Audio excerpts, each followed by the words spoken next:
Hello दोस्तों। और red moon के पिछले चैप्टर के एंड में हमने देखा था कि हीरो की छोटी बहन उसे गले लगाती है और पीछे से उसका शर्ट फाड़ देती है, लेकिन हमें तो ऐसा लगा था कि उसने हीरो को ही फाड़ दिया है।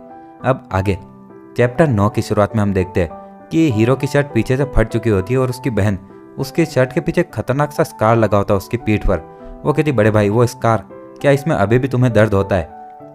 तो उसका बड़ा भाई थोड़ी देर के लिए चुप हो जाता, कुछ बोल नहीं पाता है। और आगे उसकी बहन रोते हुए कहती कि बड़े भाई तुम हमेशा ऐसे ही एक बेवकूफ़ हो, और जब दूसरे मुझे नुकसान पहुंचाते तो सिर्फ तुम ही मेरे सामने खड़े रहकर मेरी रक्षा करते हो। और हीरो कहता है कि छोटी बहन तुम्हें पता नहीं क्या, अब मैं पहले से अलग हूँ, अब मुझे नया काम मिल चुका है, अब मेरे पास पैसे है, और भले ही मैं तुम्हें जैसा खिलौना तुम चाहती हो वैसा तो नहीं दे सकता हूँ, एक जिंदा इंसान देना थोड़ा मुश्किल है, लेकिन मैं तुम्हें कहीं और ले जाकर एक अलग खिलौना दिलाऊंगा। चलो हम तब तक कुछ भी खरीदते रहेंगे जब तक कि तुम खुश नहीं हो जाती। वो कहती है वो ऐसा है, और आगे हंसते हुए कहती है ठीक है ठीक है। और आगे हम किसी मार्केट का सीन देखते जहाँ पर कि खिलौनों की दुकान होती है और बहुत सारे अलग अलग गेम्स होते हैं, और हीरो और उसकी बहन अलग अलग जगह पर जाकर बहुत सारे टेडी बियर वगैरह जीत कर आ रहे होते हैं, और हीरो की बहन उसका हाथ खींचकर आगे जा रही होती है। दूसरे लोग उन्हें देखते हैं और दो आंटी कहती कि ओए जरा वहाँ देखो, वो नौजवान ठीक तो है ना, उसके कपड़े भी उसने ठीक से नहीं पहन रखे, और ये मत कहना कि वो कोई पवट है, और वो बहुत सारे खिलौने खरीद रहा है लेकिन खुद से ही बातें किए जा रहा है। और दूसरे लोगों को ऐसा ही दिख रहा होता कि हीरो अकेला ही कहीं भाग रहा है क्योंकि उसकी बहन को कोई देख नहीं सकता है। तो वो दोनों पीछे मुड़कर उनको जीप दिखाते हैं, और वो लोग कहते कि वो इंसान वो हमें चिढ़ा रहा है, और आजकल के नौजवानों को तो बिल्कुल भी तमीज़ नाम की चीज़ ही नहीं है।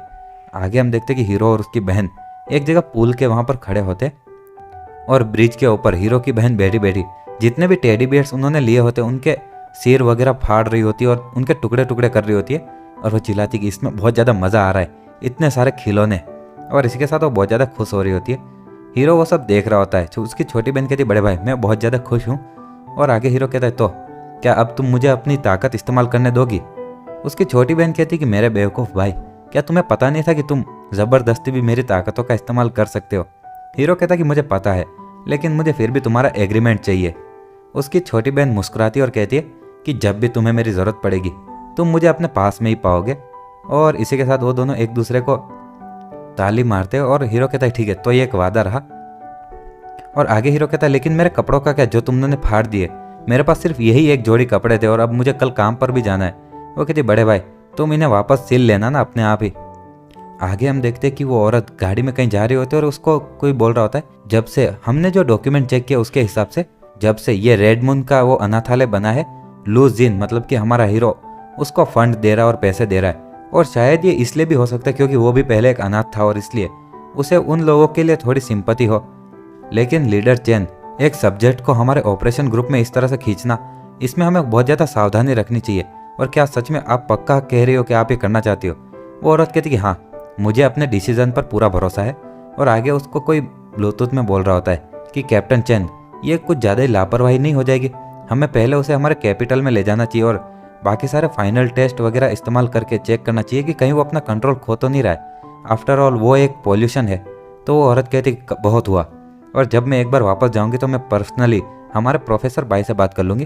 और आगे वो अपना ब्लूटूथ हटा तो कहती कि ये कुछ लोग इन्हें बस ऐसे ही पता है कि बातें कैसे की जाती है, और ये चेक करने से पहले कि आखिर वो इंसान स्टेबल है कि नहीं, वो इसे कैपिटल में ले जाना चाहते हैं। असल में वो इस हीरो की चिंता नहीं कर रही, वो कैपिटल की चिंता कर रही है कि कहीं वो कैपिटल को तबाह ना कर दे।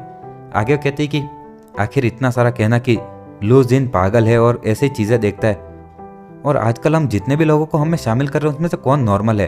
और आगे वो अपनी गाड़ी को चलाते हुए कहती है कि उस कॉफ़ी की दुकान वाला इंसिडेंट, लूज जिन ने हमें बस एक बहुत ही ज़्यादा अमेजिंग कंट्रोल दिखाया था उसके शरीर पर, लेकिन उसने एक भी एबिलिटी ऐसी नहीं दिखाई जो कि हमें लग रहा था कि उसके पास है। और अगर ये ऐसा इसलिए नहीं है क्योंकि वो अपनी एबिलिटीज़ को अभी कंट्रोल नहीं कर सकता है, तो वो जानबूझकर उन्हें छुपा रहा है। और अगर सबवे स्टेशन की जो फुटेज थी वो हम मॉनिटरिंग टीम तक भेज देते तो मुझे पक्का है कि लूज जिंग को अभी एक 80% की रिस्क रेट पर रख दिया होता, या फिर 90%। और अगर कोई 90% तक पहुंच जाता है तो उसके क्लियर आउट मतलब कि उसके मरने का डर होता है और उसको मार दिया जाता है। आगे वो सिगरेट निकालते हुए मन में सोचती है कि mining company, church of science और ऐसी अलग अलग जगह पर वो सारे पागल जानवर हमारे बीच में छुपे हुए हैं, और ये दीवारें हमें ज़्यादा समय तक नहीं बचा पाएगी।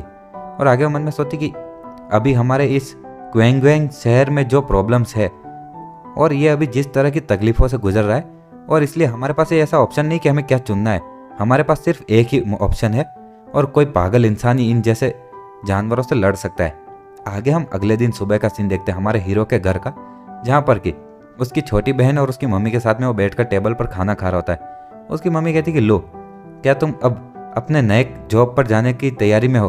तुम पूरी तरह से तैयार हो? उसकी छोटी बहन उधर उसके टेडी बियर के साथ खेल रही होती है और हीरो कहते कि हाँ मैं तैयार हूँ।